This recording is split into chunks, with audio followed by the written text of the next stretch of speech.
ACAN are pleased to be hosting our 18th event on building with natural materials, this time focusing on moisture.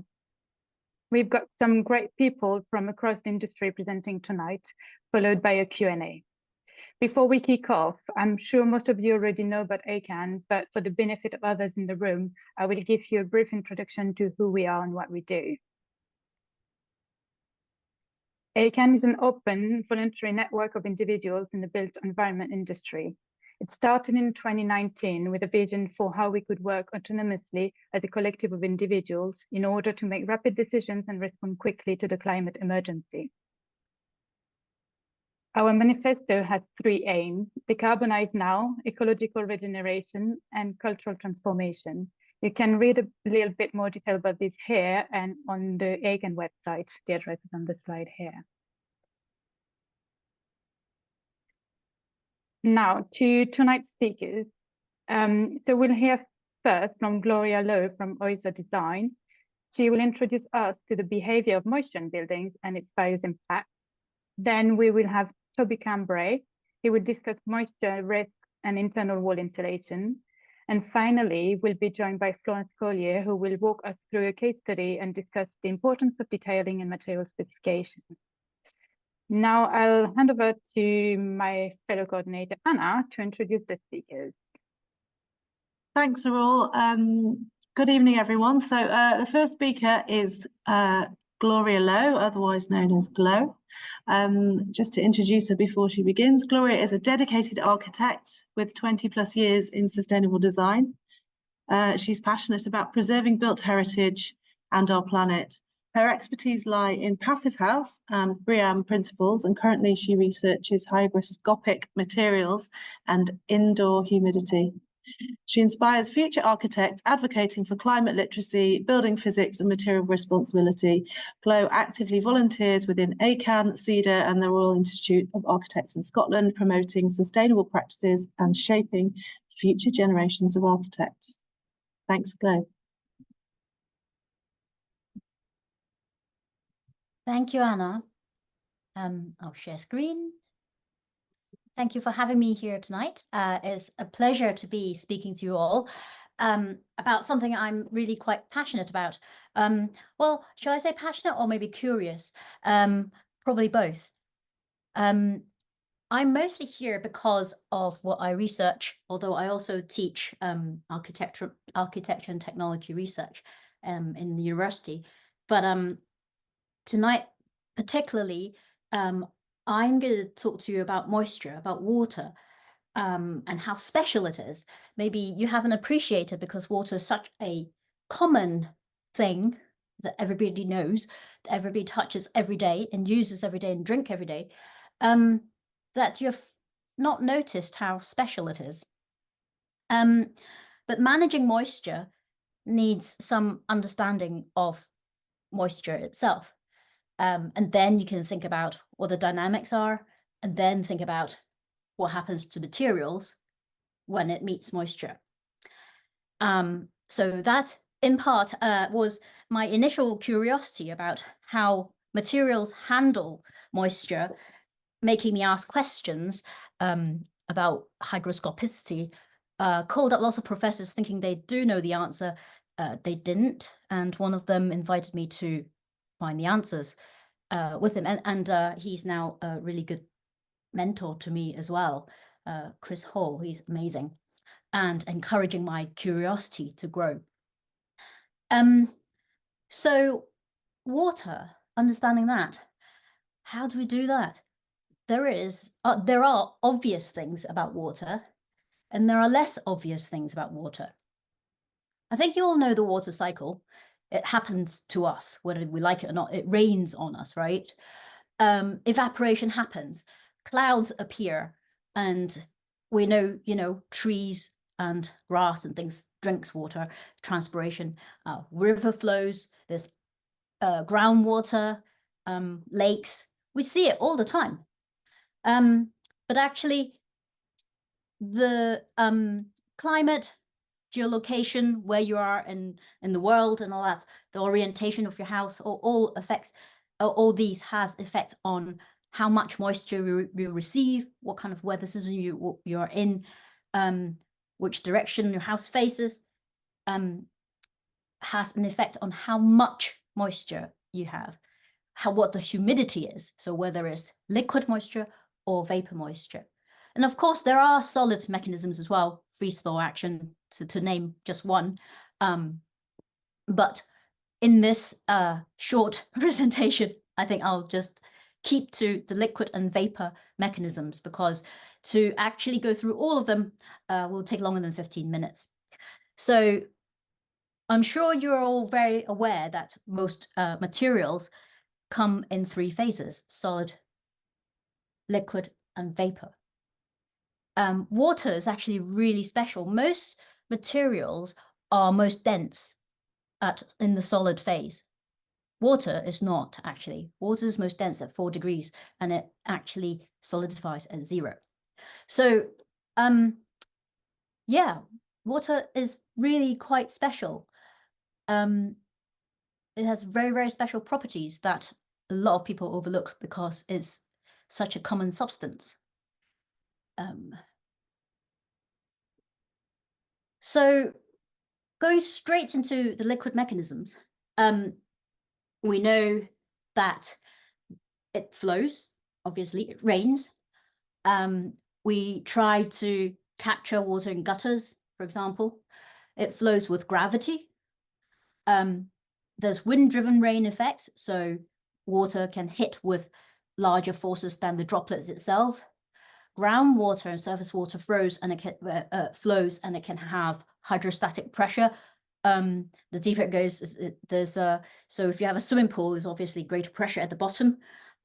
So there are a lot of things that are relatively common that you might have known about.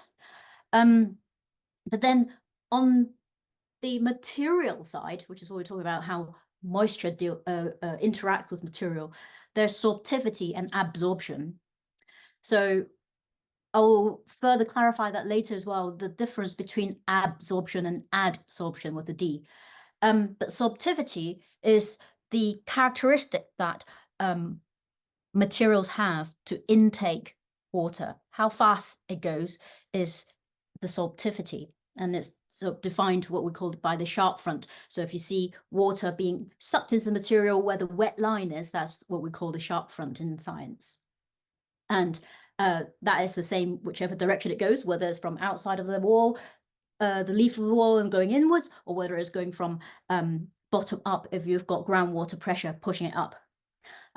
Or if you have capillary action, which is relatively rare, and I'll explain why later, due to pore size and surface tension of the liquid, that is actually really quite rare. It does happen, but it's not generally the case. So quite more often than not, if you see rising damp, it's due to groundwater pressure. Then there's vapor mechanisms. A lot is misunderstood about water vapor because we can't see it. We generate water vapor all the time. We cook, we shower, we breathe. All of this creates water vapor. Plants generate water vapor into the air. So even when you're sleeping, water vapor in your bedroom the amount of water vapor will increase. It obviously follows that when you have water vapor, it will act as a molecule on its own, as it were, and try to mix with other air molecules. And in that mixing, it will diffuse through to try and create a certain equilibrium through air and through materials. So it goes through diffusion. It'll convect if it's heated, or evaporate away from the material. And also it will adsorb itself onto the pores and sides of the material. I'll expand on that in a minute.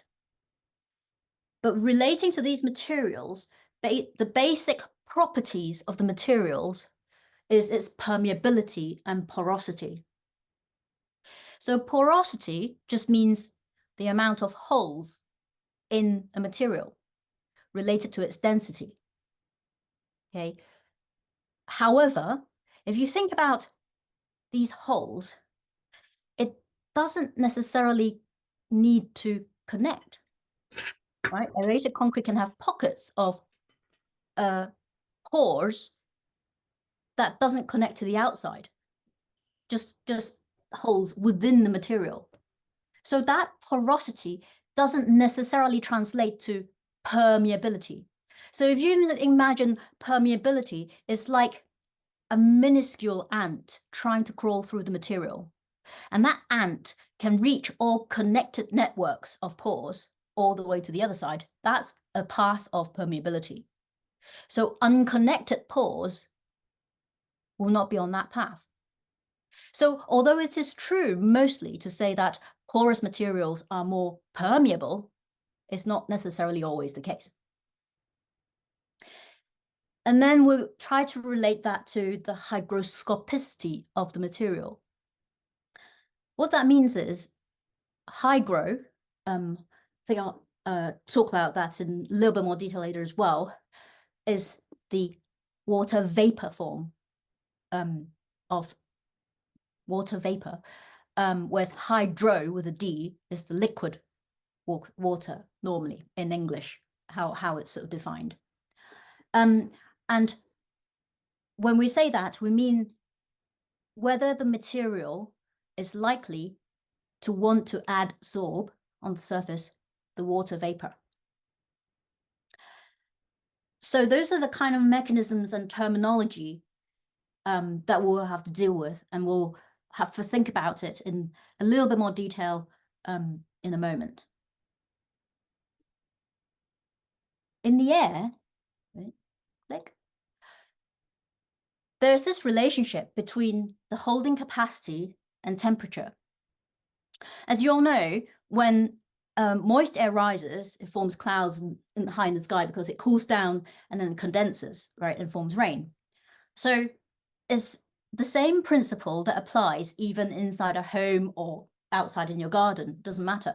When the temperature is higher, the air inherently can contain more energy, and therefore it can hold more moisture without it condensing.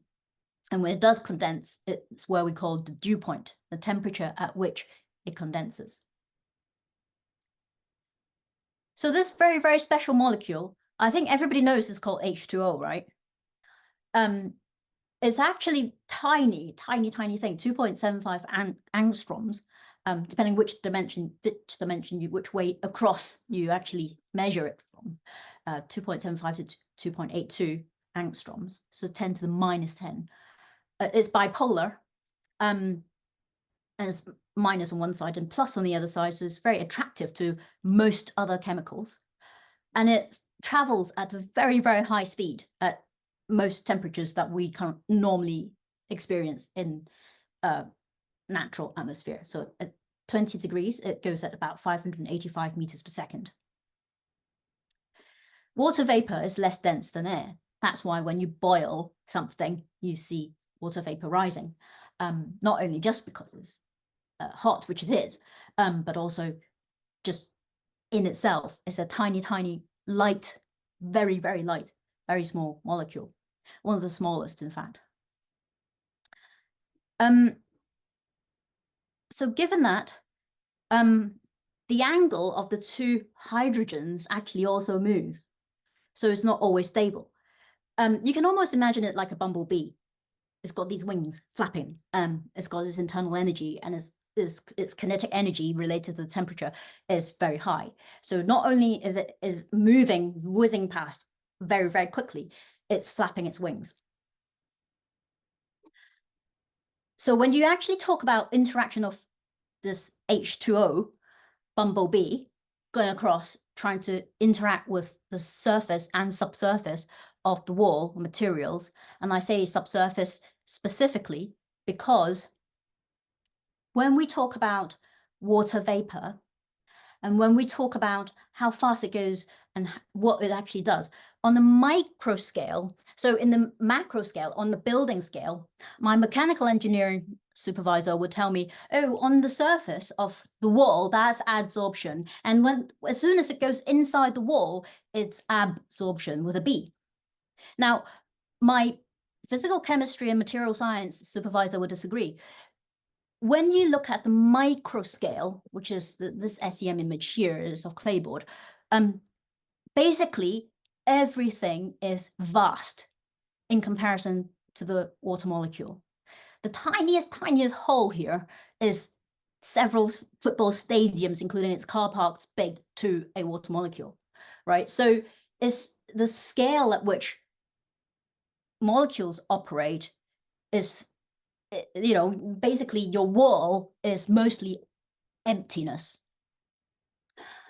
So it can adsorb onto the surface of the, or subsurface, on micro surface, inside the pores, inside the material. And so that's where we stand with the most building materials are macro porous, right? Macro being large pored, right? So in chemistry, this pore widths of more than 50 nanometers are called large. Building materials are on average about 50 millimeters, microns, sorry. So in terms of the scale it operates, you know, it's several magnitudes larger. And so therefore, actually, in reality, capillary action, condensation and suction is really rare, because that depends on the surface tension of the water building up enough for it to actually then capillary condense. And of course, evaporation and drying, all that still happens. So when you talk about how do we imagine this, and I've actually now done the sums actually just over Christmas, I realized if the water, well, I've spent the last few years pretending to be a water molecule, and I thought, oh, how do I explain it to people? People who don't spend their time pretending to be water molecules. So if a water molecule is human-sized, so if I was a large bumblebee flapping my wings as a water molecule, then a typical pore and building material would be the size of Grand Canyon, like vast, basically. However, into that conjecture, there are problems in a sense. My closest neighbor would be about 11 meters away from me, and I would be traveling several magnitudes faster than the speed of light. So that's the improbable part. Because we already said, right, water molecules travel really high speeds, even at normal temperatures.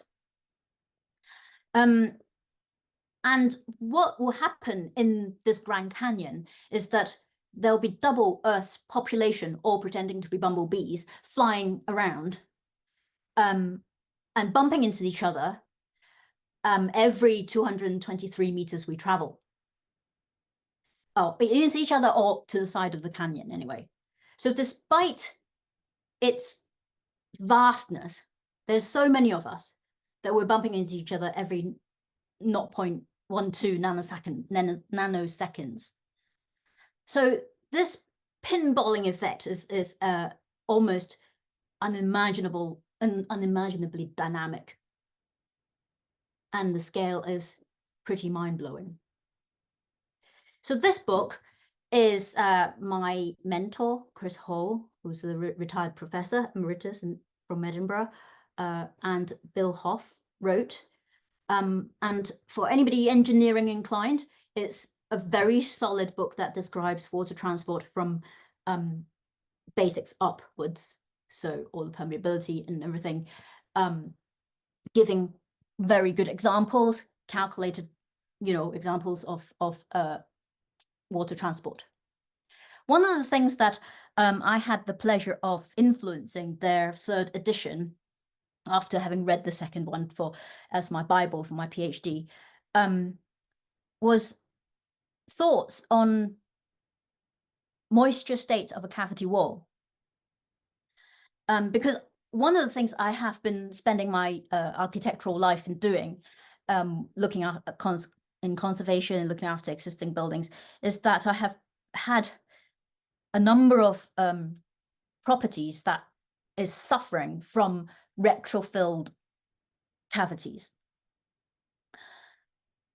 And this highlights that over 120 minutes of total rain deposit on a wall, of a single leaf wall, with some assumptions about 3/4 being absorbed and 1/4 being run off and all that, giving, I think they used the London climate data, rainfall, as datum.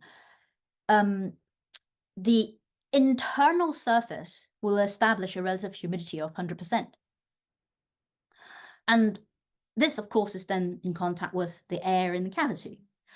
What that means is that it's in such a high relative humidity, which i.e. lots and lots and lots of water vapors, lots of bumblebees flying inside the cavity, is then trapped if you fill it. And cavities are designed to have ties that have drip tips and cavity trays and DPC and weep holes to wick water outside of the cavity. So there are good information out there, research done, but it doesn't seem to be filtering into the consciousness of EPCs or people's consciousness of not to do this. There's a very, very good reason why we have cavities, why we actually have cavity trays and not have a filled cavity. The cavity's there to wick water. The single leaf will get saturated. We talked about sorptivity. Bricks also have sorptivity, right? It'll be saturated only 2 hours of rain. So this is actually taken straight from a retrofill pumping manufacturer or supplier website. And they say, oh, it's fine. 90% of the water will go down and the beads are hydrophobic. I know the beads might be hydrophobic, liquid water. So liquid water doesn't like it and it might run down. However, the relative humidity here will be really high. What happens to the other 5%? It's still on the surface, right? The relative humidity will be really high. And over years, and I mean years, it will gradually push across. And the properties I have deinstalled retrofilled cavities are probably done maybe 10 years before, some 10 years, some 15 years, at which point obviously the warranty expired. So but what the manufacturer says doesn't mean it's good science or physics. And I do worry about this kind of construction being pushed out there. And I have seen the BBA certificate and it's not coherent in what it's trying to say about moisture or breathability. I wouldn't recommend it. Moisture movement in a room is obviously really complex because, or well, in a building, from outside to inside, from room to the outside, it's driven by a lot of things, by temperature, by ventilation, by shape of the room, corners, obstructions, bookshelves, wardrobes, whatever, and the dynamic contributions, right? So your cooking, your breathing, everything contributes to this moisture movement. So it isn't a simple thing to model. Every single software will have a specific thing they would want to model. So, for example, Woofy would try to say, look at the moisture, liquid moisture coming from the outside and the climatic effects on a layered build-up. I think Toby will be talking about that later. passive house has a certain amount of, taking care of bits of it in static physics. ESPR or other things will try to do some fluid mechanics, but not all of them will really take into account all of the different things. And we'll have to really, really think about which package we're using, what assumptions we're making, and then how do we fit all the information together in order to really understand the moisture movement. But actually, we can understand it in a very simple terms in some ways. The movement is not as tricky as one might think, because really there is how it gets there. So whether it's liquid or vapor, if you know the mechanisms of how it gets there, so from rain, from spillage, or from vapor form, the relative humidity and moisture content in the air, you can think about, oh, if I heat it, then it'll evaporate, right? So you can think of in very simple terms. If the wall was facing south, then it'll dry faster after rain, right? So there are simple things you could think about when thinking about moisture without getting into the fluid mechanics of it. But of course, there's the problem that arises mostly when moisture is trapped. Just like what I said about cavity walls, this is a roof. It's moldy because they stuffed insulation and stuffed the eaves, and it's not ventilated. So problem is normally to do with where there is moisture, lack of heat, and lack of ventilation. So when there's restricted movement, and therefore it will impact on your health and well-being, etc., etc. And obviously then energy consumption, when it gets damp, the heat capacity of material reduces, the insulation loses its insulate values, and so on and so on. So warmth really is to do with dryness, heat loss, and surface temperature. So I said I'll talk a little bit about the terminology in the moisture envelope, as it were. When we defined what's liquid and what's vapor, I said that hydro with a D is linked with, in English anyway, how we use the prefix, is to do with liquid, and hygro to do with a vapor. So something that is hydrophobic doesn't mean that it's hygrophobic, not necessarily. And it might be very porous, so maybe chemically it likes to repel water, potentially increasing the contact surface angle so that the water wants to curl into a ball so that it forms droplets and run off. Quite often you see that, right? If you have a hydrophobic surface, if you're told that, you see runoff, yeah? So that's how it does it. But it doesn't mean that it's not porous. It can still be porous, and it might still be permeable to water vapor. So when you think about the building envelope, more often than not, what you would see is a hydro layer outside to stop rain getting in. So your cladding, yeah, whether it's metal, timber, or whatever, you want to create runoff. And internally, you will have what I call the hygro layer. So often this is air tightness or vapor barrier type thing. But actually, we can use the entire thermal layer or the thickness of the construction for a slow, permeable, but airtight construction. So what I mean by that is that we can actually modulate your indoor humidity by using materials that slowly allow this sort of diffusion effect into the material. And what hygroscopic material really does, what the hygroscopic material buffering is that it would absorb and release moisture without deterioration of the material itself. Yeah, so it doesn't actually get wet, nor does it actually deteriorate either structurally or, otherwise. Hello. Yes. Hello, can you hear me? We're just wondering about wrapping up now because we're Yep. at 7:30, so it would be great to move on to the next guest if that's possible. I think we're near the end I'll anyway. wrap up. Yeah, I'll wrap Cool. up very quickly. So these are the materials thanks. sorry, I thought you were going to give me a warning. I didn't see that. So this is the materials I've tested in my research, but looking at the adsorption capacity, what it's actually doing, and that building materials are actually really complicated because it's heterogeneous, it's got lots of things in it. And obviously then we get the composite layering effects of this thickness of the walls. So that's really me. There we go. Brilliant, thank you. So after this introduction, we're going to be moving on to Toby Cambray.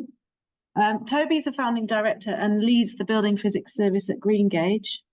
He holds a BEng in acoustical engineering and an MSc in theory and practice of sustainable design.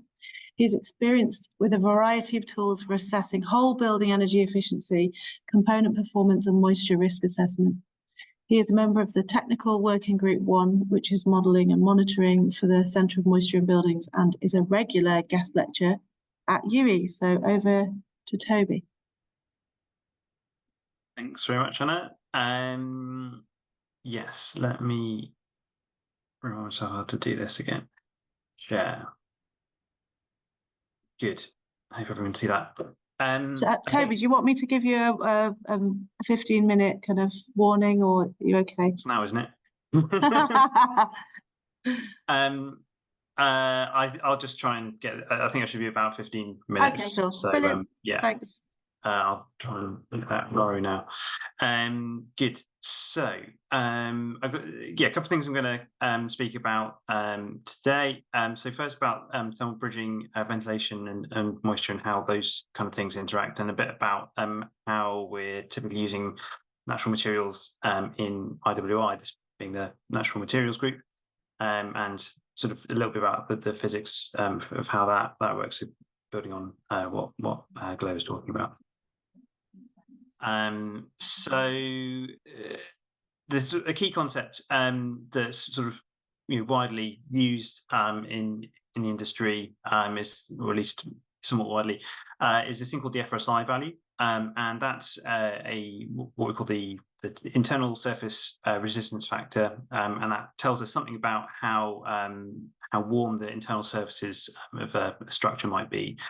So that might be the middle of a wall, so in one dimension, or it might be in a corner. So it's something that you'd work out in the same sort of way that you get your psi value. So it would pop out of a thermal bridge calculation alongside the psi value.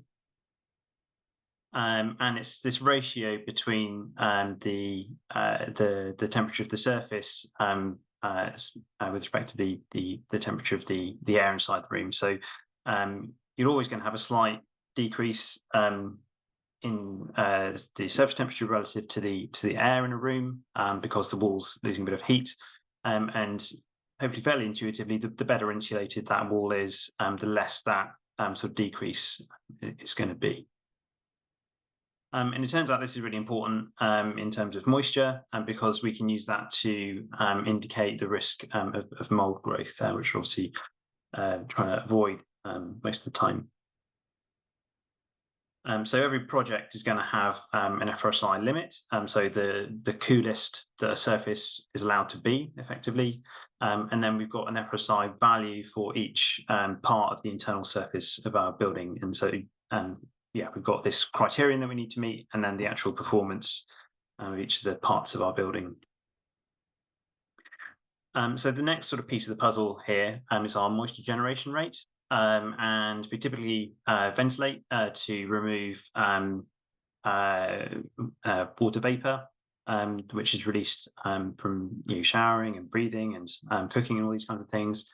And so we can sort of consider water vapor to be a pollutant, and there's a sort of interesting debate around whether we should consider it a pollutant or not. That's a bit academic. But essentially what we're trying to do is dilute and disperse the water vapor that we're releasing to manage the level of humidity in our homes and other buildings. So these two things need to be proportional with each other. So the amount of moisture that's released inside a building is going to effectively dictate how much ventilation we want to bring through the building. So the internal humidity, it turns out, is going to depend on the external humidity. So how moist is that air that's coming into the building? Our moisture generation rates, so how much showering stuff is happening, and then our ventilation rate. And that has an influence on the relative humidity that we're going to get at the internal surface of all our buildings, all the internal surfaces of a beach building, rather. So that depends on this reduction in temperature that I was talking about. So we've got these surface resistances that you might be familiar with if you've done U-value calculations. So include a little extra bit of resistance at the internal surface and the external, but we're just in the internal because of the sort of the effect of air being sort of slightly trapped against the surface of the wall because of this thing called the boundary layer. And that's effectively going to slightly insulate the wall. So it's not very much. And if you've got a well-insulated wall, then it's really insignificant. But if you've got a single pane of glass, for example, then that's much more significant. And that's why you'll find condensation very commonly on single panes of glass when it's cold outside. Thermal bridges are kind of interesting because that gets worse for kind of two reasons. One is that this slightly insulating effect of the air is slightly enhanced at the corners because that sort of little boundary layer is constrained on two sides rather than just on one, or maybe even on three sides if you've got a three-dimensional corner. And we're also going to be typically losing more heat through our corner or other thermal bridge, so if there's a bit of steel in there or something, and that's going to further reduce that temperature at the surface. So you've got these two things that are kind of basically making the surface temperature worse at our thermal bridge, and this is why we call it a cold bridge sometimes. And as Glo mentioned, that reduction in temperature for a given amount of moisture in the air is going to mean that you've got a higher relative humidity. And if it's high enough, then we're going to start to get to the point where we have conditions that are conducive to mold growth, which we don't want. So this is why the FRSI is really important because it tells us how bad this cold spot is going to be. So the next sort of part of the puzzle here is this idea of moisture balance. So typically we talk about, there's a number of ways that we can kind of consider moisture balance in a building or in a dwelling. In this context, we're interested about this balance that I was talking about between the moisture generation from your showering and cooking and stuff versus your ventilation. So we don't want too much, at least at some times of the year that might lead us to have quite dry air. But if we don't have enough, then we're going to have air that's sort of too wet. So you can kind of imagine it as these sort of scales. And if we kind of sellotape a pointer to the end, then we can invent a kind of scale on the side here. And the climate was also important here. So sort of tropical climate, it's obviously you're gonna have much higher general levels of humidity than something in a very dry area. And our scale on this side we can set up in a few different ways, but a common one would be relative humidity, and this is a calculation that we can do. And so we can calculate this balance between the moisture generation and ventilation to get our typical levels of humidity inside the house. And we can then do a bit more maths in a field we call psychrometrics to figure out how humid it's going to be at our surfaces where it's maybe a little bit cooler if we've got some thermal bridging going on. So we can also frame that in terms of being a scale of our FRSI criterion. So for building regulations, you might be aware that's generally 0.75 for dwellings. That's going to be our limiting factor for our building. We're not going to be all of our surfaces have to have an FRSI value of more than 0.75. So if this is our criterion, then a higher number is worse, where it's more difficult to achieve. And so you need to be really confident that you've got your thermal bridging details right. So this is particularly an issue in retrofit, where we're typically more constrained. And if we've got a nice low reference size criterion, then it's not that we don't need to worry about thermal bridges, but that's certainly less likely to be an issue in terms of the sort of risk of mold growth on those surfaces. And yeah, our moisture generation can be divided out into occupancy density times moisture per person. So that's interesting because in some situations we might have much higher occupancy density in houses of multiple occupation or student housing and things. And then moisture per person, which is sort of more about behaviour, how much cooking are we doing, how often are people showering, these kind of things. So a few kind of cautionary notes on that. This doesn't necessarily mean that if you have really good thermal bridging details, then you need to ventilate less, because we've still got our other pollutants that we need to dilute and disperse, so VOCs and things like that. On the other hand, if we have a bit more ventilation, then this does typically help us reduce mold risk, where we've got unavoidable thermal bridges. So again, something to bear in mind for retrofit. And yeah, in these situations that I mentioned, with high density and specific user needs, or specialist buildings as well, we might need to be much more careful about the amount of ventilation we provide, and maybe provide a bit more. So this is a kind of condensed version of presentation I did for the Passive House Trust. So there's a link to the kind of the more full version there. And this is also described in a document that we produced for the Passive House Trust recently, and that talks about how you can actually use pH to do these kind of calculations that I've mentioned. So there's a few kind of references there. And the other sort of important thing to flag up is that there's interesting kind of debate around whether it's okay to sort of suggest moisture issues and mold and things are due to lifestyle choices, or not. But certainly, if you've got a lot of rain ingress and things, and badly detailed junctions and things where we're going to get rain in, and then that's that's going to be causing issues irrespective of how much ventilation you've got. So you can't ventilate away this kind of stuff. So that's the thermal bridges and mold bit. So this being the natural materials group, I thought I'd touch on.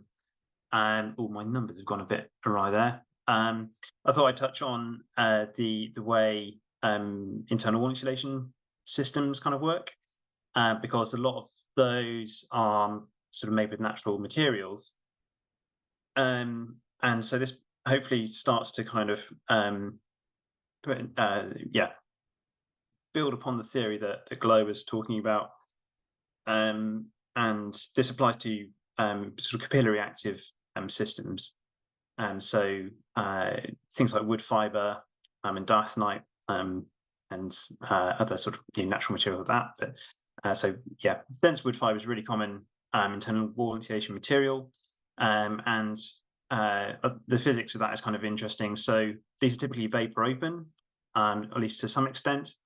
So if we sort of follow our little cycle that I've got here, and we're going to allow a certain amount of vapor to diffuse through that insulation. So the virtue of the fact that it's an insulation means that we've got this temperature gradient across it in the winter, which is going to cause diffusion of moisture across through that material. And as it gets towards the cold side, we're going to have a high relative humidity, which is going to increase the amount of capillary condensation, the amount of water being bound to the wood fiber, as Glo was describing earlier. And once we get to a certain level, that's going to set up a liquid transport gradient going back in the opposite direction. You don't need very much there for this to happen, as Glo was sort of alluding to. but as soon as you've got a bit more liquid bound to the surfaces of the wood fibre, in that situation, then it will start to move back towards the inside because we've got a liquid content or gradient going in the opposite direction. So that's this sort of arrow pointing towards the right down here. I should probably say this is a screen grab from Woofy. It's a simulation tool for looking at how moisture moves through material buildups. And yeah, and so what we ideally want to do is bring that moisture right way back towards the inside surface where it can evaporate away safely. So we're typically looking at things like lime plasters, which are very effective at again at that capillary transport piece, and they're going to bring that moisture right back to the inside surface where it can evaporate safely away into the building and hopefully be ventilated away with our carefully designed ventilation system. So that's broadly speaking how that bit works. And here, this is just some results sort of extracted to sort of show how that works. It's a little bit tricky to get your head around, but so larger numbers, positive numbers on this graph are liquid moving towards the inside. And basically we can see here that we've got vapor diffusing outwards into this layer that we've got represented slightly separately. So it's not necessarily a separate piece of material, it's just a separate chunk for simulation purposes. So this red line is vapor diffusing outwards because it's negative. And we can see we've got a very similar kind of profile in terms of liquid being transported back inwards across this this line here from this separate piece towards the inside. So it's going outwards as vapor. We're getting a little bit of capillary condensation. It's being bound to the wood fibre material, and is then being transported back inwards by capillary transport as a liquid. So that's just to sort of illustrate that by simulation that's how that works. So I think that's more or less it. So in terms of a bit more about the materials, I suppose. What makes a good idle dry system? So if we look at it through in this kind of way, then typically we want something that's capillary active. So usually it's something sufficiently dense to allow liquid transport. So if you look at the systems that we're typically using, it's a dense wood fibre rather than a sort of a quilt product, because it has to be that dense to get enough of this liquid transport going on to bring it back towards the inside. We want a pore size distribution that promotes that redistribution. So again, lime materials are typically very good at that because of their particular pore size distribution. They've got a lot of pores in the range of I can't remember if it's 1 or 10 microns, but that's like the sort of optimal size for liquid transport. And we want to be able to ideally get that liquid right towards the inside surface so it can evaporate straight from that internal surface back to the inside. So sometimes we use systems with a membrane in there, but if we can avoid that, that's a bit better because we don't, that membrane will prevent that evaporation happening straight into the internal air, which we want ideally. But I mean, there are ways of making that work, but if we can avoid it, then we want something like a lime plaster finish that can, or a clay even, that can allow that to occur. And typically, we're after fully bonded. So the materials, so we're going to use continuous lime or clay layer to stick our insulation to our masonry, which means there's no air spaces. So molds generally speaking, needs a surface to grow on. So if you've got a sort of contiguous material that's stuck to the wall, then there's no real gaps for mold to grow, or it's going to be much more tricky for it to grow. And we're going to facilitate this, again, this liquid exchange with the substrate. So we're going to be allowing any significant amounts of water that build up to get distributed and dispersed throughout the wall. sort of relatively quickly to reduce the general or reduce the high level of moisture at any one point, and sort of spread that around a bit to make everything a bit less damp, rather than having one area where it's potentially very damp. And yeah, we want something that's somewhat vapor open, again, to try and reduce the risk of condensation happening and getting very sort of steep, sharp gradients built up in terms of vapor pressure, which can sort of lead to that condensation. But typically we want a bit of vapor control to yeah, we can tolerate a certain amount of this diffusion into the wall, but we want to be able to offset that with our liquid transport. So a bit of vapor control is a good idea, and sometimes you want something that's a bit more resistant to deterioration depending on the situation. So sometimes you might be looking more towards something like a diathanite plaster, which is less at a risk of deterioration than, say, a wood fibre. But there's other sort of implications in terms of process and buildability when we go down that kind of route. So yeah, lots of sort of choices to be made there, and obviously everything's got to be you've got to be able to build it to a good standard to make sure that all of that that can be done. So yeah, I think that's it from me. I'll just hand back to Anna. Thanks, Toby. Okay, so our final guest is Florence. With 25 years as a chartered mechanical engineer, Florence brings her expertise in passive house principles, energy efficiency, and ventilation in new and existing homes. She advises clients on everything from whole house models to bio-based materials. Florence has transformed both her own home and a 1970s detached house into energy efficient havens, and collaborates with other firms on sustainable building projects through their Positive collection. Her commitment to sustainability extends to her membership of the AECB, Building Services Engineers Declare, and the People Powered Retrofit Scheme. So over to you, Florence. Thanks so much, Anna. Yeah, glow. I love the bumblebee analogy, obviously. So I'll be using that in the future. The good news is I've managed to sort out my presentation, so it does now transition a lot faster. You'll be glad to know. So I'll try and keep this as brief as possible. So if I share my screen, is that working? Yes.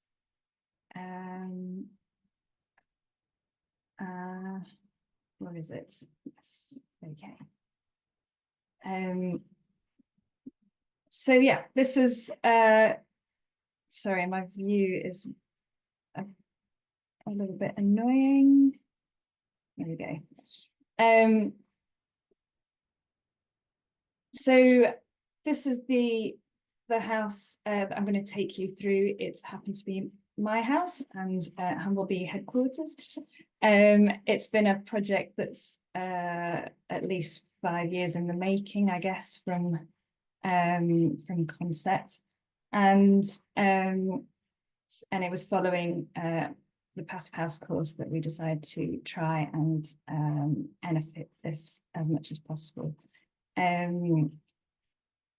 I have to hold my hands up here and say, actually, I am not an expert in moisture in buildings. The only thing I would say is I've tried to apply the least sort of the low risk strategies to this retrofit as much as possible. And the choice for natural materials was very much based on their regenerative and nature positive aspects more than anything else. Having said that, I was very conscious that I needed to work. I knew that I had a cavity wall, brick masonry building to work with, and I had to. I understood the way they were designed to breathe. And so all the decisions we've made since starting on the project, that was definitely at the back of our minds. And so I haven't done huge amounts of analysis, and I didn't really, what I did do was decide on the ventilation strategy very early on, because that obviously allowed us to do as much tightening up of the envelope and as possible without incurring those problems that that have been talked about earlier in the talk. And it was very clear to me that EWI, as in external wall installation, would take care of as many thermal bridging problems as possible. So, and obviously quite an important requirement for getting to some sort of passive house level of performance on the energy side. So 1978 cavity wall on the left, and this is what it looks like roughly now, minus some mildew on the external cladding. I'll just quickly go through the process. So we started with CWI, cavity wall insulation, and yes, it is the grey EPS bead in there. The choice for that, and that's the only, that and the XPS plinth along the outside of up to the DPC course are the only plastic materials we've used. And again, that was a sort of risk minimization strategy. We didn't want the insulation to act as a sponge from the ground. The ventilation was then in, and that allowed us to make sure that the air that's coming in is at a reasonable temperature. And actually what that means is that any fresh air is continuously circulating around spaces and allows that for that vapor diffusion to occur inside the home, extracting from the wet sources of moisture as much as possible. Actually, one of the first jobs we did was to insulate the loft. We did this in lockdown, and you can see the hole I fell through, shocking the rest of my family. The irony being that we weren't going to go to A&E because that was risky too. Luckily, I fell on my daughter's bed, so I was all right. But the materials we used in the loft were bats of wood fibre between the joists. That was a dimension thing as much as anything else. It just snugly fit between the joists. And then on top of that, we have the hemp fleece. I really wanted one of the more renewable materials that we can build with, and hemp is happens to be one of those materials that we can grow really, really fast and easily in this country. So 2 layers of hemp over the joists in that area, leaving ventilation for the rafters at the eaves. Sorry, if I go back, also the loft legs allow us to have a bit of a ventilation gap where we decided to board up the loft for storage. So that was possibly the only DIY we did ourselves. The rest we employed a team for. We did have to go through planning because we were using different materials. So Cheshire East default to National Planning Framework, so we did have to go through planning for the use of different materials compared with the original construction. And so my noddy sketches went in, and that seemed to do the trick. These are the triple glazed timber frame windows, which allow us to have no trickle vents with the ventilation, but also the triple glazing ensures that we have high enough temperatures on the inside. All the condensation that we see, and in the winter we actually see frost forming on the outside, which shows how insulating it really is. And that's just sort of a progress shot in the middle with some of the windows in. It took about a day a window, so it's not quite like your double glazing installer who comes in and pops them all out and pops them back in again. So they were in a ply box that was to push the windows out into the insulation layer, and pretty heavy. And that's the external wall insulation, which is also wood fibre and a lime adhesive. So 2 layers of Stayco, 2 slightly different types, so different densities. So you do need to take that into account when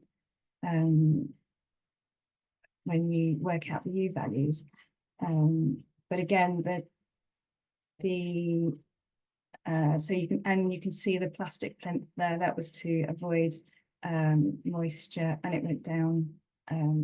At the time we had a ventilated floor, so it went down to below ground level, but we kept the air bricks in, and that's just it all going up with scaffolding. We did re-roof in the end with some reclaimed tiles, but that allowed us to put the solar PV on the roof. The finish is our sort of weatherproof layer. It's the Baumit, so water, yeah, weather impermeable, but not vapor impermeable.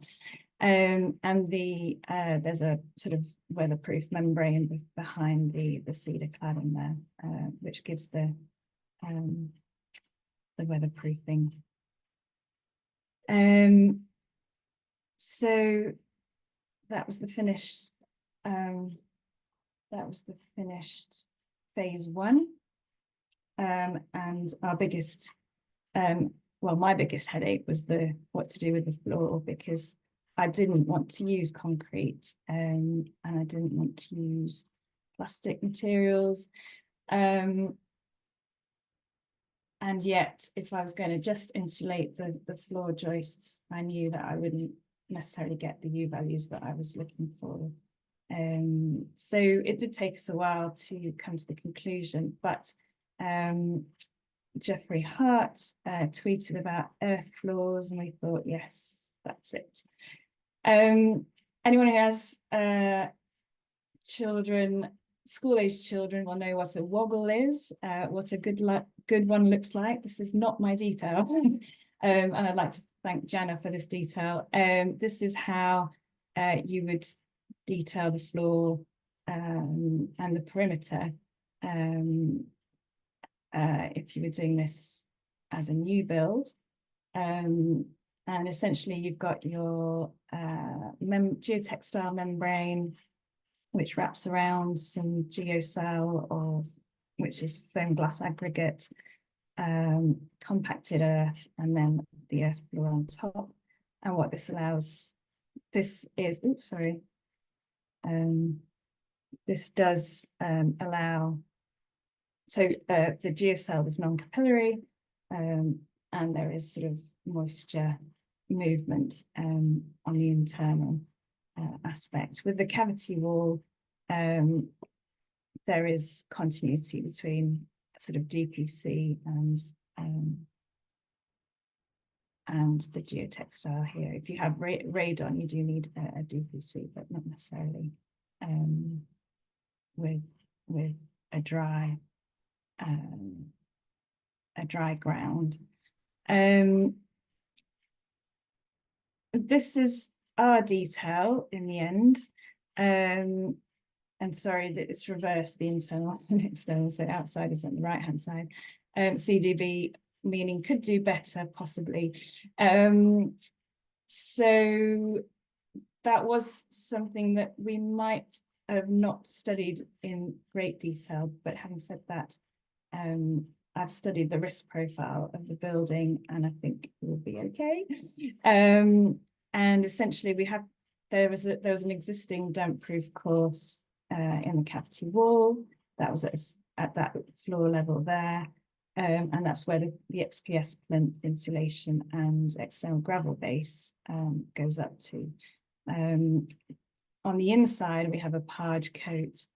Well, that was the idea, to have a pard coat and then our earth floor up against that, and the geotextile wrapping around the Glaypool foam glass. The reason I say we could have done better is so there is potentially a discontinuity between the DPC and the geocell, the hygroscopic geocell, in that the pard coat is in fact lime, which is vapor permeable. So, however, having said that, because we've got the ventilation on the inside, we're actually allowing things to breathe, and we're in a very low risk for everything zone. So groundwater, surface water, flooding, those are non-existent risks for us in this area. So far, the readings that I'm getting inside are that we've got about 50–55% relative humidity most of the time, even in this season. And just so you can see how it goes in, this is the geocell here, that gets compacted down. This is type 2 MOT because we didn't really have a source of earth, but Jeffrey can use earth from your local area if you can send him a sample to test. That gets compacted down, and then the earth floor is like a plaster that goes on, and you can put underfloor heating units. We decided not to in the end.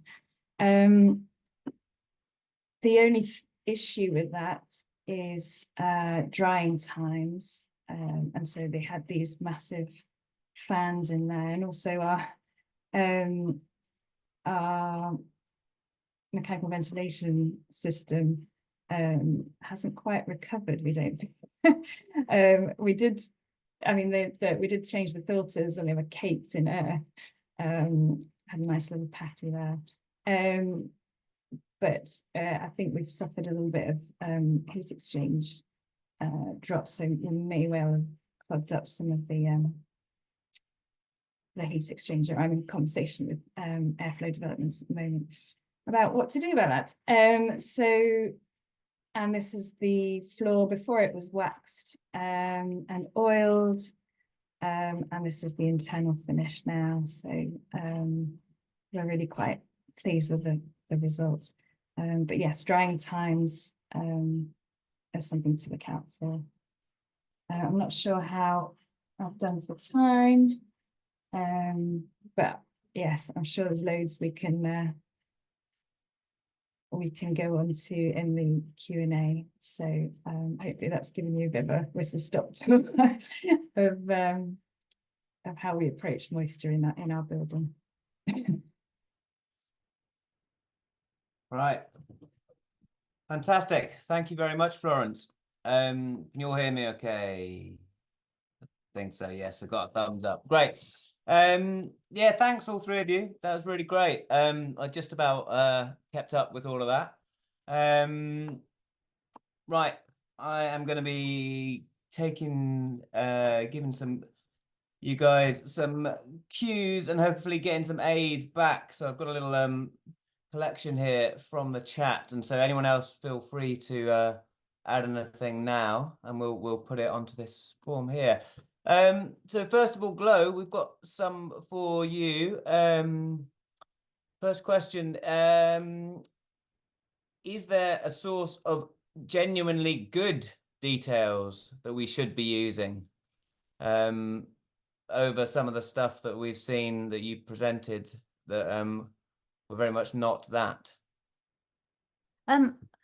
We haven't actually managed to do that. I think Andy and I in Natural Materials were hoping to produce such a set of details. I got rather too busy, and I think so does a lot of people in Natural Materials group. But also, I think good details probably for new build is relatively easy. I think it's there already.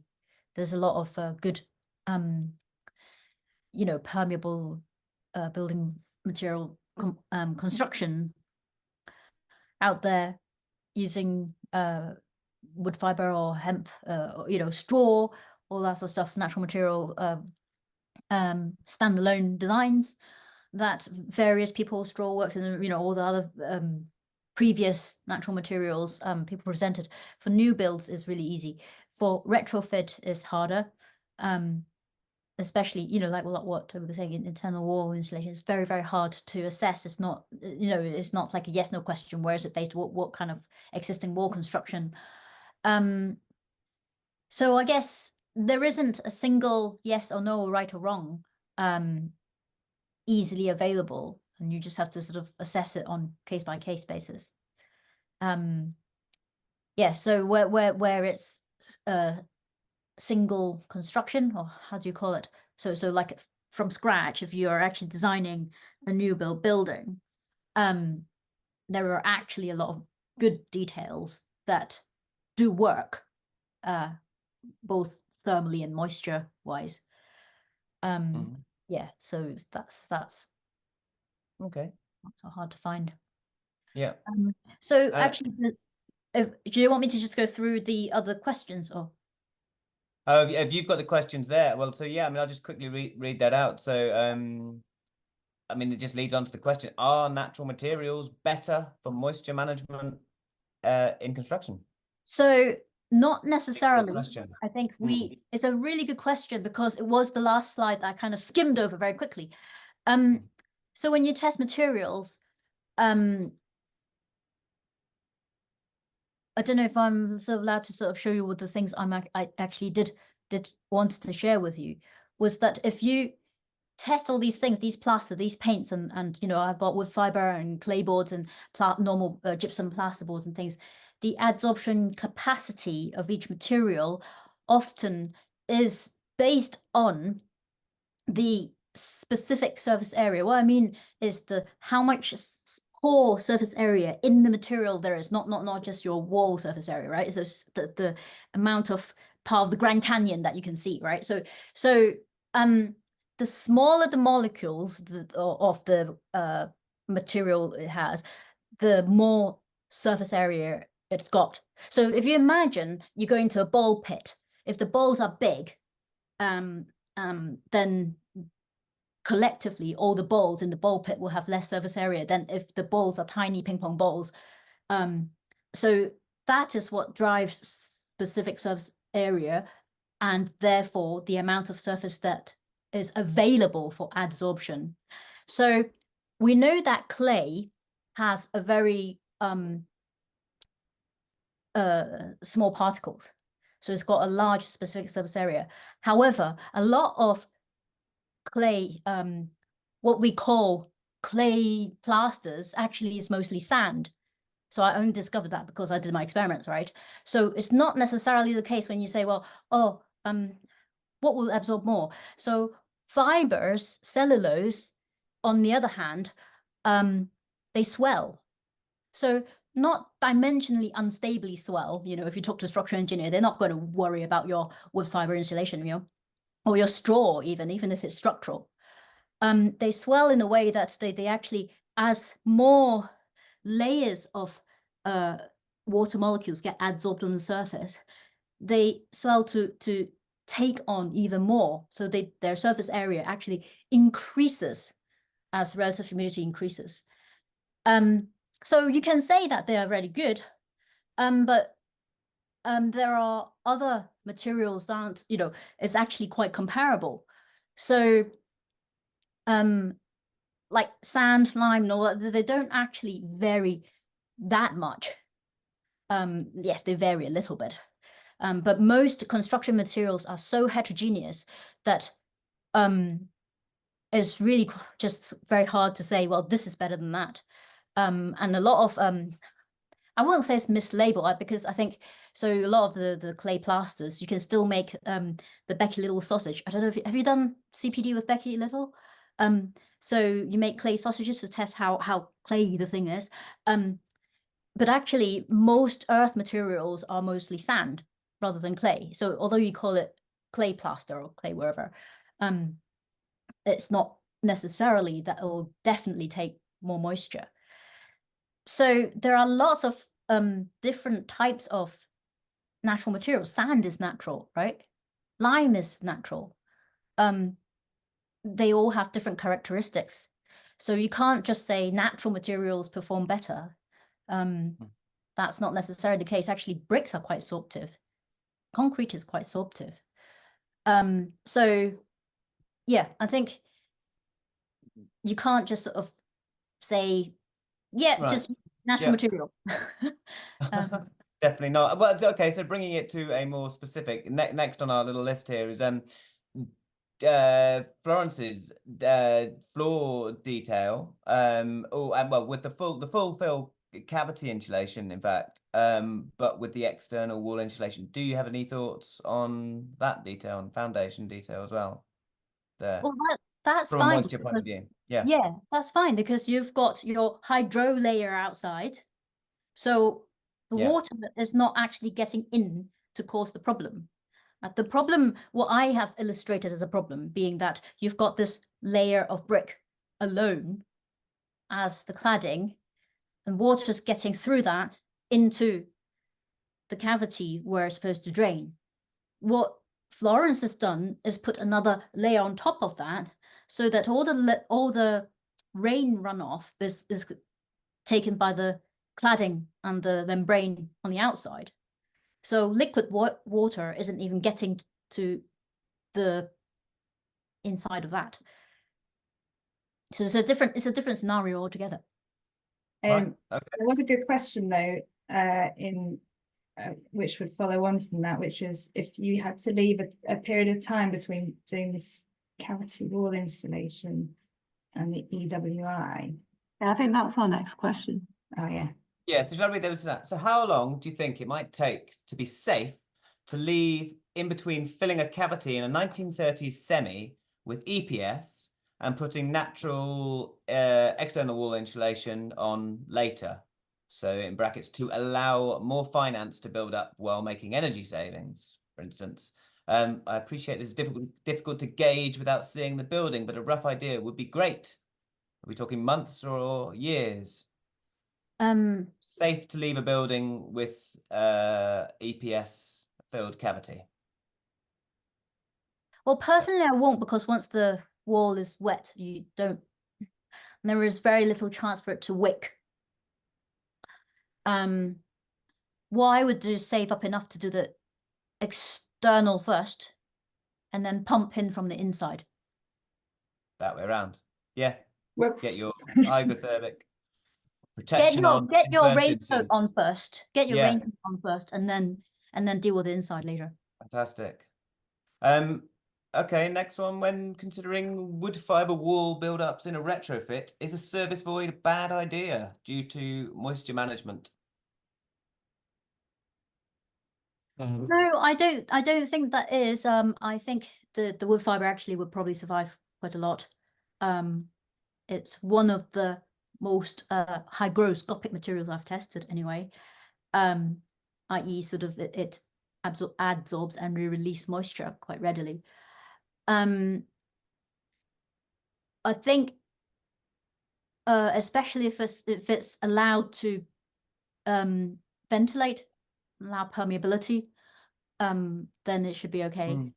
In layered structures, I think Toby touched on this, in layered structures, as long as the outer layers are very permeable, and I would say even as similar materials used as possible, if possible, such as I actually had a architect friend of mine who done clay plaster and then painted with a lime wash, and it was in the bathroom, and actually the condensation was horrendous.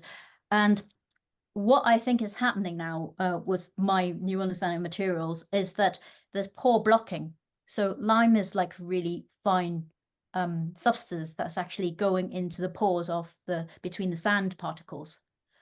So it's actually blocking. So paints, especially, you know, like the non-breathable, you know, bathroom kitchen paints as well, they can actually block that outward wicking that Toby was talking about, right? So if you use wood fiber sensibly, it shouldn't be a problem.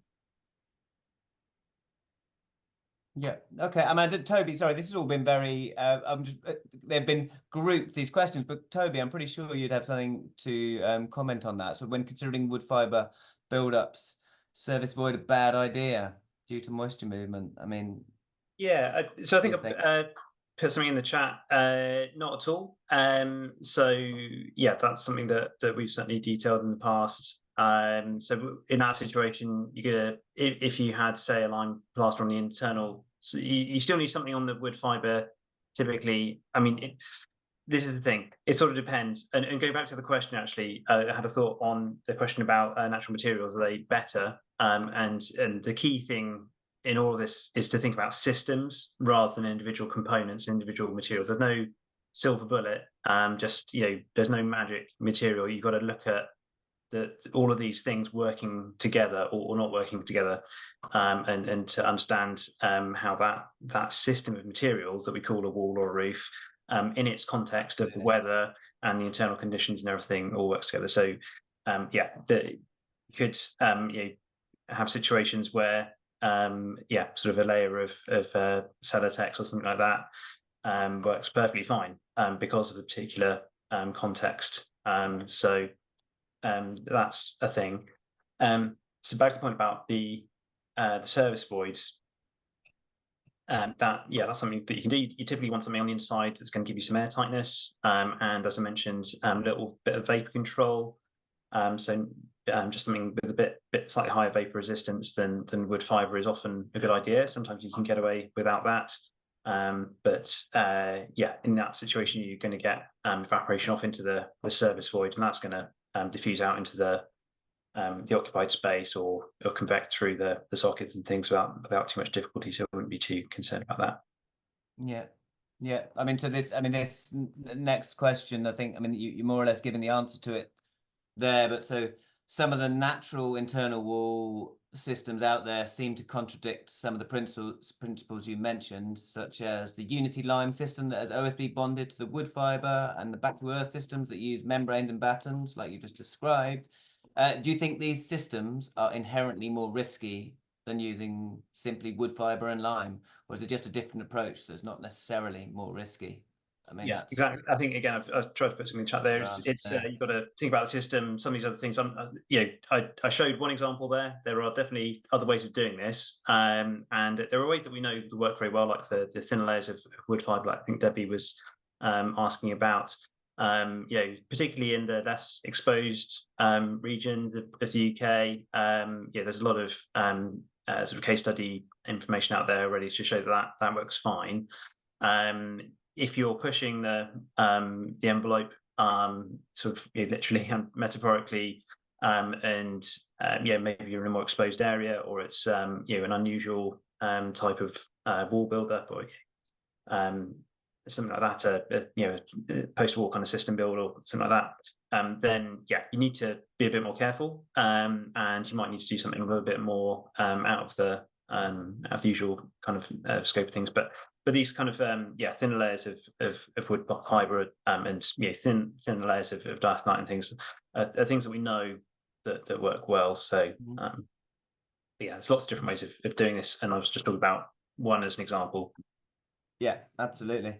Okay, so a retrofit question for whoever wants to take it, I think, regarding joist ends. And what are our thoughts with regard to wrapping joist ends when undertaking retrofit? Does anyone want to comment on this? Glow, hit us.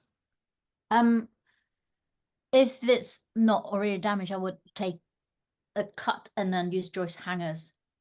It will save both the moisture and thermal bridges and all of that. So if you actually basically separate the elements, will make it the safest. Yeah. But if it's not having any problems, so if there's an existing building like where I'm sitting in now, it's built in 18 wherever it was, and the joists are still fine, then I just leave it because it's fine, right? It's been tested for over a century. So it's not like necessarily need, but like Florence was saying, she did a lot of sort of risk assessment, right? She's not in the floodplain, not going to have groundwater rising on. So there's that kind of thinking as well. What's your climate? What was going to happen to your building? And then what is the current situation? Do you already have rotten joist ends or not? So that assessment would then lead to go, do I need to cut it and have joist hangers, or do I just leave it as is? Right. I insulated my floor like this last summer and I just left all the joists in as it is because it's bone dry. It's fine. Yeah. Okay. Yeah, so Florence, we've got so a few here lined up for you. On your retrofit, was the EWI chosen for a specific reason relative to moisture, presumably with the structure being kept warm on the warm side of the wall, the condensation risk is reduced. So was the EWI chosen for a specific reason relative to moisture? That's the question. It was one of the reasons, but I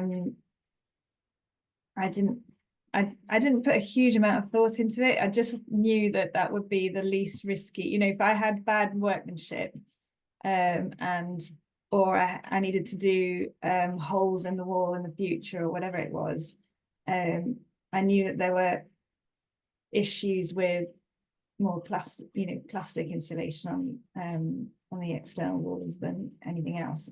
So I mean, my main driver was carbon and working with nature, but the premise is if you work with nature, you kind of get, you can't really go wrong. There are obviously there are certain things that will go wrong, but most of the time, if I work with nature, it tends to pay back, as it were. Absolutely. And I mean, did you think about keeping the suspended timber floors from a well, again, from a moisture management point of view, and would that possibly have been better with the ventilation? Really was, it really was my biggest conundrum, was the floor. And I did like the idea of keeping the original structure and keeping the timbers, but I felt it was risky to insulate more than just between the joists and do, those kind of just do that kind of system. And in the end, I just put a bit more money into it, and it was a lot of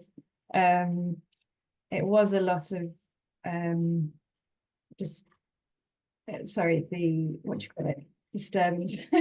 We basically had to move out of our ground floor. So over the summer it took a while, and it was probably the most stressful aspect of our retrofit. And I really wasn't prepared for that, but it is one of the reasons why we do suggest, just insulating the joists. But the builder who took the joists out was reusing them, so I was happy with that concept to build a garden room, and at least it's just something I don't have to worry about having timber joists. And I mean, I don't know if either of you, Toby or Glow, have comments on the sort of that solid floor versus ventilated suspended timber from a moisture point of view, so more broadly. It's different. I have used Claypore system that Florence has used in the client's house, where there's actually sort of active drainage happening, because the house is against a hillside. I actually have to create a active drainage channel in the cavity of the wall against the hill and things like that. And so the Claypore actually allowed drainage under the floor, as it were, as well as drainage channels. Ducted drainage. So there are cases that this is going to be a good system. And of course, if I come across eventually where I'm sitting now in my study, as Florence says, you have to move everything out, and my shelves of books, I'm not really looking forward to that. That might be the thing to replace it with, because it's already solid floor to begin with, and might do that. But the advantages of wood fiber I've discovered for the other floor, the other parts of the flat I'm in, is that you can tight fit it.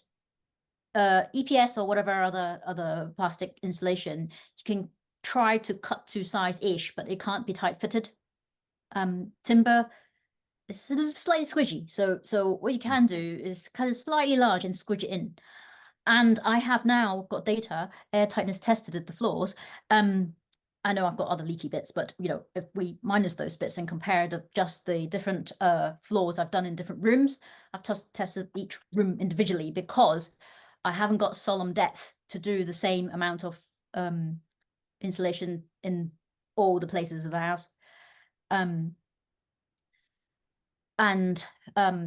This is being such an old place. Basically 2 layers of wood fiber 300 thick actually gives pretty good air tightness. I did the thermal camera as the extracting fan was going on, and there's nothing going on. And where the bathroom is, and we couldn't get through because of the underbuilding, we couldn't actually get access to under the bathroom.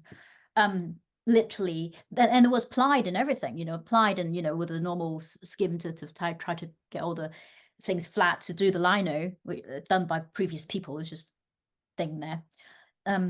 When we did the extraction of air and decompressed, the lino just flapped. It was so funny, I had to take a video of it.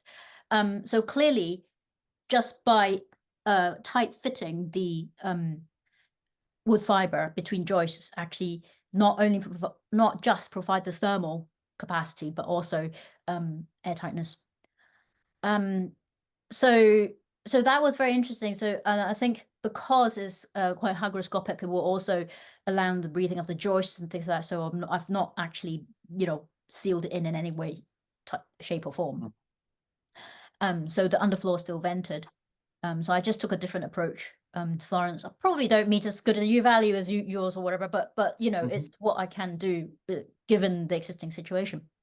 So so that's another good thing about the dimensional stability. Well, you're easy to cut and yet has this slight squishiness, which possibly helps with external wall insulation as well, as in terms of workmanship and how well they can pack things.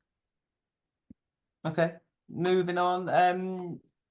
Super practical one. How do I deal with groundwater coming through a rear solid stone wall during heavy rain, coming down a steep field?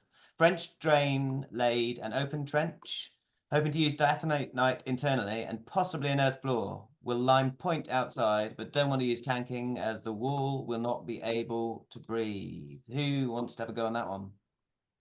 That's actually exactly the situation with my clients I talked about earlier against the hillside. when there's hydrostatic pressure, there's no way of stopping the water really. So what you want to do is drain it away. So essentially, I built another wall inside the wall and insulated that, right? And the gap between is drained with a trench drain, literally, you know, like a gutter, essentially buried into the bottom, into hempcrete, in fact, and connected to drains, so that all the runoff from the hillside essentially can go away. You can try and tank it, it won't work. I've had an electric mill, for some odd reason, the gas people decided to put a gas meter in the basement of the mill. It's a mill. It's got a lathe running next to it. So they said, oh, we're going to put a bund around this gas meter, right? And so I drew a bund, right? Brick, bitumen, brick, blah, blah. And it leaked when it flooded. Then, you know, I thought, okay, is it bad workmanship? And the contractors were really good. They came back, rebuilt it, tested it, and it happened again and again. So after 3 times, the contractor's like, well, we can't do anything else. We've got grey surface ice and get everybody in. Basically, if you have flowing water wanting to come down the hill, let it go down the hill. Find a drain point, move the gas meter, do whatever you need to do to avoid having water getting in. Divert it will be better than try to tank it. Yeah, great. I don't know if anyone else wants to comment on that, but we might need to start wrapping up. We're looking at, well, it's gone 8:30, 20 to 9. So we've got one here for Toby. I think you may have answered in the chat, but it'd be great to hear what you have to say. How would your example of 60 mil wood fiber work in a system needing a lower U value? What your thoughts on increased thickness of wood fiber and the risks associated? Yeah, so the 60 mil is something that we, broadly speaking, in the sort of less exposed areas of the UK, or a lot of the UK, but not maybe the West Coast of Scotland, for example. There's a lot of successful projects where we've put that sort of thickness of that kind of insulation on, say, a 9-inch brick wall, and that works pretty well. We could be pretty confident about that. You know, if you're in London or something, don't need to get into doing roughy calculations or anything like that. Yeah, just sort of fill your boots, but follow the kind of the principles that we've been sort of talking about. So making sure it's nice and consistent, and in terms of being applied all over, you know, avoid those thermal bridges, and that's going to work a lot better than, say, sticking on 200 mil of EPS willy-nilly and not really thinking about yeah, thermal bridging calculations and thermal bridging details too hard. So as you start to increase beyond that 60, 80, you know, getting up to 100 millimeters or so, that's when you need to start thinking about things a bit more carefully. And again, you need to think about that context more and potentially get into the realms of getting simulations done to show that's not going to be a problem. We're trying to retrofit 28 million homes. So there's a sort of practical sort of question there around whether we can physically do that. There's not many of us doing that kind of analysis. So maybe it's a better idea to just do a really good job of the thinner insulation. I think there was a question around combining that with EWI. That shouldn't be a problem if the EWI is done nicely as well. I wouldn't typically do that because you probably want to minimize the number of different layers you build up if you can, and processes and costs and things, and also you're being able to sort of retain some sort of access to that masonry to keep an eye on it and maintain it, even if it's just on that internal surface. So if you really need to push the U values down for some reason, then EWI is probably a better option. There's a question around loss of floor space and things as well, potentially. But I mean, I have seen projects with much thicker internal insulation, and we did a bit of work on the retrofit revisited book that's coming out soon, which is a look back at 10 or so of the Retrofit for the Future projects, and doing a load of kind of sort of post-occupancy evaluation type stuff 10 years down the line. And one of those projects had, I think it was 200 mil of sheep's wool insulation, which I think it would make a lot of us who are into this kind of thing quite nervous, but seems to be okay. And that's, again, it's in London. That was on a less exposed elevation. So yeah, it depends. But yeah. Yeah, fantastic. That's really useful. Right, I mean, I've seen loads of stuff going up on the chat, and this chat will be shared with everyone who's joined, I think, or an edited version of it, because I think there'll be lots of information in there. But I think we're kind of running short on time, so so I'm going to hand back over to Aurora and personally say thanks very much to you guys. Thank you, right. Tom. There you go. Thanks, Tom. Yeah, thanks to the speakers. It was great. And finally, thank you to every one of you who joined tonight. It's been a real pleasure to see so many of you here.